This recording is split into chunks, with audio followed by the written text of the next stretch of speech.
jeunes na niveau ya Angola wa toza na ebandeli na kati ebandeli moi moke topesaki rapport epa mutu na nzambe topase mingi na temps ya mobilisation to ya sensibilisation na nzela l'église mais jusqu'à maintenant nanu tokomi ti na bacellule nyonso tute na réunion passée nde tomonaki présence ya 21 cellules sur bacellule na biso nyonso toza nango mpo na mission vraiment bakambi ya masanga ebele bazobeta libaku nde na otoloba ba mission ya ligue des jeunes eza mpe kaka moko mpo na développement ya église na biso mais osenga nini lokola motu na nzambe alingaki tozala premièrement reconnu na niveau ya l'état bongo ligue des jeunes ebanda batravail nango mpo na développement église na yango nde toza boye mobilisation esilaki todemaraki mpe baréunion toza na temps ya kolégalize oyo eza mikanda na biso na niveau ya l'état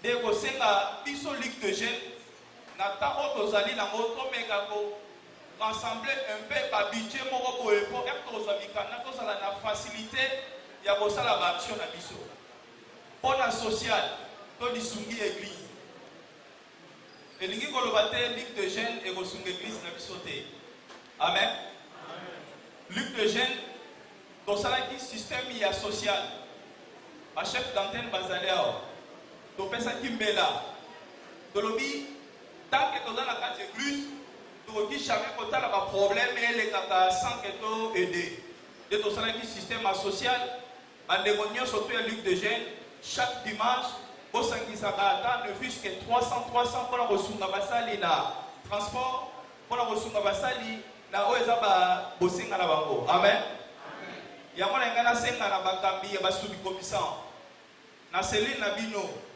soki bamembre ya ligue de jeunes bazali nazosenga collaboration na kombo ya ligue de jeunes parce que mingi babeti mabaku mpe basali ebele bakomaki na niveau ya konéglige oyo eza ligue de jeunes na kotala boye bolimbisi bakambi ekomaki ti na niveau ya basali bapanza organisation ya ligue de jeunes na cellule a préféré asala kombo ya subcommission moko oyo etisaka te na kati ya église na biso mais tokekaki kosala baintervention mais compréhension ezalaki mwa moke yango nalingaki na profite naloba na miso ya bakambi nyonso tu de ligue de jeunes ekoboma subcommission moko te mais osenga part ya biso nyonso tu et pourquoi batalisaki biso ke toza na 3 sortes ya bamembre toza na bamembre effectif toza na bamembre ordinaire toza mpe na bamembre honoraire qui veut dire ligue de jeunes eza mpe na posa basali na kati eza mpe na posa badirigeant mais l'homme de Dieu amekaki kokata mbela lobi boye mutu nyonso to mokambi nyonso déjà aza na charge na subcommission moyen azwa charge na ligue de jeunes eza te donc bandeko oyo bazokanga déjà basubcommission oyo toza na bango na kati ya ligue de jeunes soki bolingi kosala participation na bino bokozala lokola considéré bamembre honoraire amen message moke pesa na libota na mwa compréhension ezalaki bi na kati église na biso amen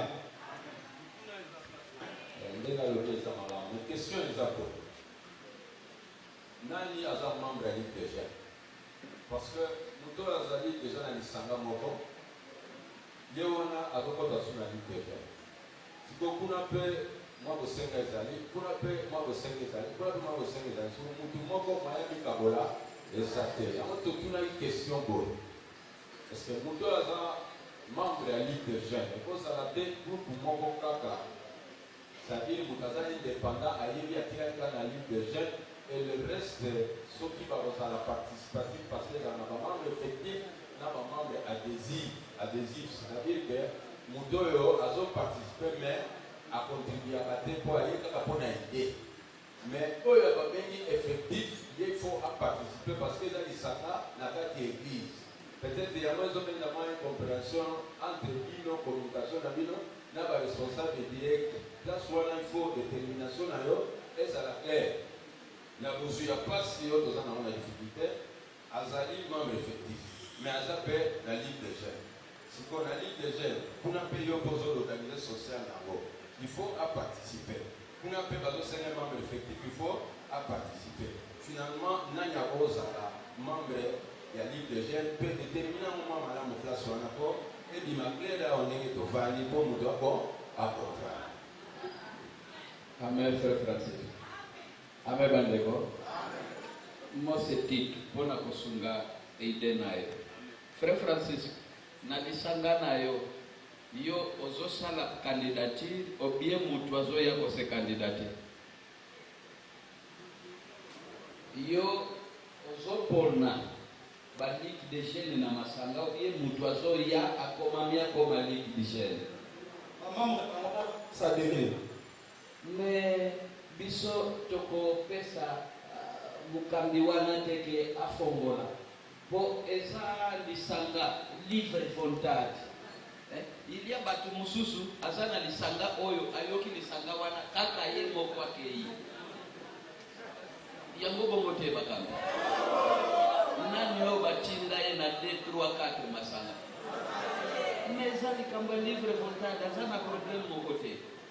Peut-être elobamaka bien ozalaka mosali na nzambe ozala na mosali na nzambe ntango namoni ke taille ezali nakepe na Ligue des jeunes eza mabe te lisanga ya ba 100%. Mose papi auti kozala président ya ba 100% te soki poste nini azalaki na 100%. Vice président Mosa Koli papi.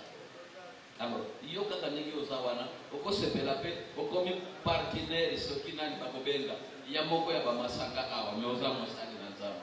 Alors place wana tozana devoir tokopesa ye te nde bocomprendre ke lisanga wana eza lisanga moko mutu nyonso tu elivre selon baengagement oyo yo moko oza nango. Est-ce que tozocomprendre? Mutu nyonso aza libre selon baengagement na yo omoni ke non kuna fona ke po eza lisanga moko eza moko ya bapilia undus pilar mpona kosoutenir prophète kaka ndenge bamasanga nyo il y a masanga ozosoutenir kaka selile na bino mais oyo wana prophète aza na makambo ebele ala longe lisanga wana ekozala lisanga moko ya bamakambo mosusu ya minene tunakolela.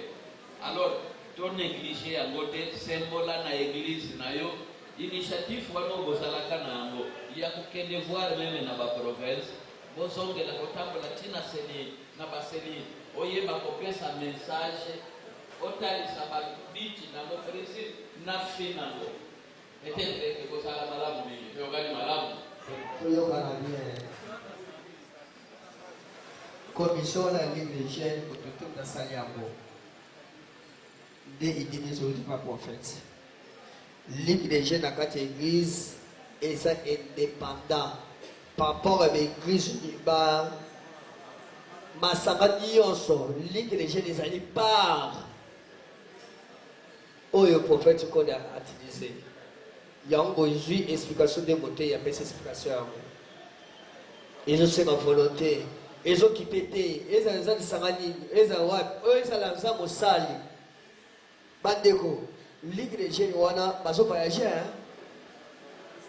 Ils ont voyagé parce que, dans le niveau qu'on a Congo, nani chef la bango au numéro 1. Mosa, à les États-Unis. À voyager contre le gouvernement. Donc, le gouvernement, il y a un pays de façon de cas. Il s'en va pour encadrer ma gêne, pour la victime de ma gêne. Na continuer à me rendre. Je vais tout. Parce que je vais tout. Et ça pour encadrer ma jeunesse, pour la victime de ma mort. Il y a une discipline de goûter. Pour la dire là-bas, et c'est là où on discipline à côté, on contredit à côté. Ça doit contredire à côté, tu contredis le prophète.